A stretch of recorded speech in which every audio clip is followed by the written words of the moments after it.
Bonjour à tous, un entretien exclusif, voilà l'honneur que nous a accordé Son Altesse Sérénissime le Prince Albert II de Monaco, notre souverain, à l'occasion de la Sainte Dévote 2023. Sans plus tarder, je vous laisse découvrir cet entretien que nous avons enregistré au Palais Princier le 9 janvier dernier dans le bureau d'apparat du souverain. Monseigneur, merci beaucoup de l'honneur que vous nous faites de nous recevoir au moment où nous allons fêter en ce début d'année Sainte Dévote comme chaque année. Et c'est la patronne de votre famille, c'est la patronne de la principauté, c'est la patronne du diocèse de Monaco. On imagine que pour vous, ce n'est pas votre première Sainte Dévote, vous avez des souvenirs depuis votre plus tendre enfance. Dans le fond, que représente pour vous cette célébration de la Sainte Dévote ? Écoutez, la célébration de la Sainte Dévote est intimement liée à l'histoire de la principauté. Enfin, le culte de Sainte Dévote est lié à l'histoire de la principauté depuis, vous le savez, depuis fort longtemps. Et c'est vraiment une tradition à laquelle tout le monde est très très attaché, non seulement ici à Monaco, mais bien sûr nous partageons Sainte Dévote avec nos amis corses, parce qu'elle est aussi la patronne de la Corse. Mais je sais aussi qu'il y a beaucoup de personnes qui viennent de très loin pour participer à ces célébrations de la Sainte Dévote. Je connais des personnes qui viennent des États-Unis pratiquement tous les ans pour cela. Donc ça a un retentissement bien au-delà de nos frontières. Et vraiment, cet attachement et cette ferveur autour de Sainte Dévote est extrêmement touchant, est extrêmement impressionnant. Alors bien sûr, nous vivons ça depuis fort longtemps, avec ma famille, et oui, j'ai des souvenirs. Vous avez une anecdote qui vous revient à l'esprit Mais moi, j'étais toujours impressionné, étant enfant, je pense comme tous les enfants, non seulement par les chants, par toute cette bénédiction qui est tout à fait particulière, et puis bien sûr, par l'embrasement de la barque. Je me rappelle avoir été toujours impressionné, encore un peu maintenant d'ailleurs, par la chaleur qui est dégagée par cet embrasement.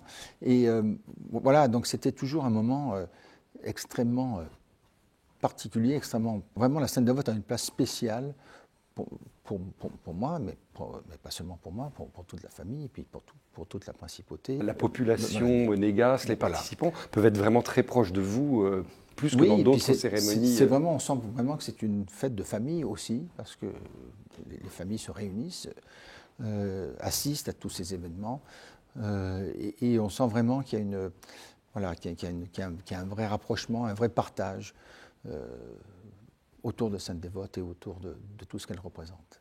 On voit donc, Monseigneur, à quel point la vie de la principauté, tout au long de l'année, est marquée par des fêtes religieuses ou des fêtes à connotation religieuse. On peut penser à la fête du Prince avec cette messe solennelle, son Te Deum, et puis tant d'autres occasions auxquelles d'ailleurs souvent vous-même, votre famille participez. Tout récemment, on a eu les obsèques de notre cher archevêque émérite, Monseigneur Barcy, vous étiez là. Alors cet aspect de la présence du catholicisme, le fait que vos ancêtres ont accordé à travers la constitution qu'ils ont donnée à la principauté, au catholicisme, cette place particulière de religion d'État.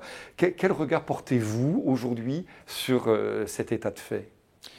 Écoutez, le catholicisme en tant que religion d'État est inscrit dans la Constitution, puisque c'est l'article 9 de la Constitution, parce qu'il y a une tradition de catholicisme depuis des siècles en principauté, qui est un fort attachement, bien sûr, de la part de la population à la religion catholique, qui fait partie de l'histoire de la dynastie de ma famille et donc de la principauté.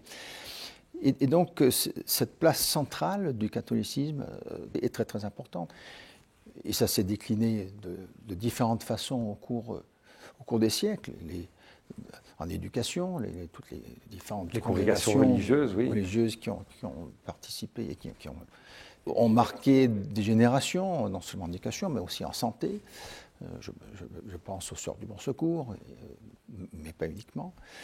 Et donc, on voit bien que fort de cette tradition, on évolue aussi. C'est ça. Est-ce que finalement, cette tradition, elle empêcherait Monaco d'aller vers la modernité ou d'être un État moderne ? Pas du tout. Et je crois même, et j'en veux pour preuve, la très saine collaboration qu'il y a lorsque il y a des questions de société qui font partie d'un débat nécessaire. Eh bien, il y a une très belle, une très bonne collaboration entre le gouvernement et les instances religieuses pour qu'on arrive à de bonnes solutions. Et est-ce que, en tant que souverain, vous êtes le garant de la paix civile, de la prospérité de notre État, mais aussi de la liberté? Et comment peut s'articuler cette catholicité de l'État, qui est revendiquée par Monaco, et en même temps, est-ce qu'il y a une vraie liberté de conscience, dans le fond, malgré cela? Eh bien absolument, parce que le fait que le catholicisme est religion d'État n'est pas du tout contradictoire avec la liberté de culte, qui d'ailleurs est garantie aussi par la Constitution. Et donc, et j'en veux pour preuve les différents cultes qui sont à Monaco. Oui, qui étaient même représentés il y a quelques jours à l'enterrement de Monseigneur Barcy. Plusieurs cultes non catholiques étaient présents. Voilà, il y a le culte protestant, il y a une église anglicane, il y a une synagogue.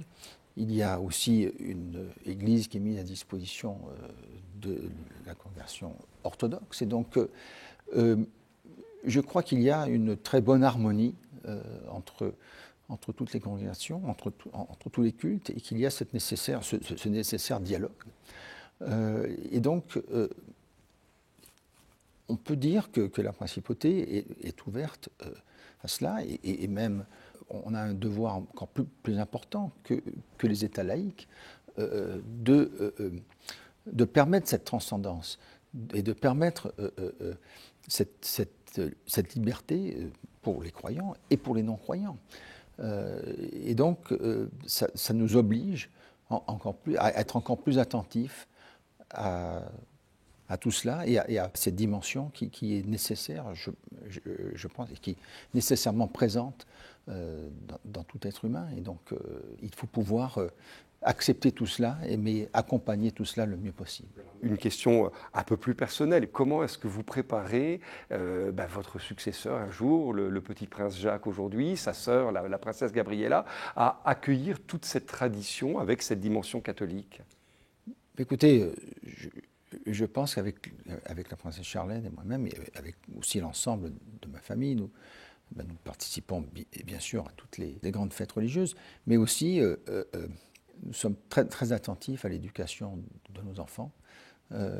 Et bien sûr, ils suivent leur éducation religieuse aussi avec leurs petits camarades, mais aussi le fait que nous essayons de les associer le plus souvent possible aux autres célébrations, eh bien, ils prennent conscience de plus en plus de l'importance de la religion et de l'importance qu'elle a, non seulement à Monaco, mais qu'elle devrait avoir aussi à travers le monde. Et donc, c'est fait par petites touches successives, si vous voulez, mais c'est pour bien les imprégner de cette importance. Et voilà.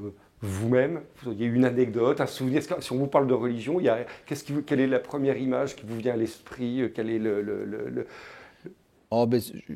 je pense que c'est pour moi la première fois que j'ai servi comme enfant de chœur. Je devais avoir 7 ou 8 ans. Dans la chapelle palatine? Oui. Et j'étais un petit peu nerveux pour être bien sûr de faire ce qu'il fallait au bon moment. Et vous avez réussi? Oui, j'ai pas fait tomber de burette. Tout s'est bien passé, mais c'est vrai que ça m'avait beaucoup marqué. Et puis il fallait. Monseigneur, merci infiniment de nous avoir reçus. Merci de nous avoir parlé comme ça de la Sainte Dévote. Bonne Sainte Dévote alors. Bonne Sainte Dévote à vous, mon père, et bonne Sainte Dévote à tous.